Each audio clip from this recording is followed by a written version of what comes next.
Hi, so I've glued this floorboard. I had a clamp, so I've used that, and I've also used the masking tape sort of just to pull it up. Masking tape can be a really good clamp, you have to believe me. I haven't made a great job in this situation.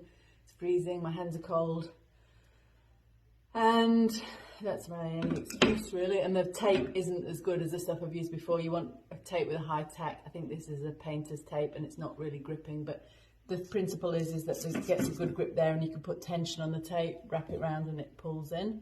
I've done an extra with a clamp here, this clamp. But now the two either sides of the split are slightly out of line. So I'm just going to use this clamp with a flat faced block on either side.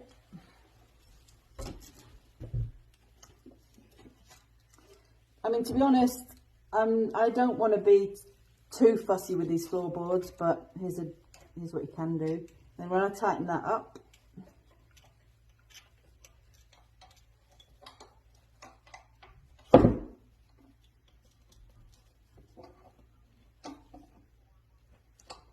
see the glue coming out, that will bring those two sides of the split into line.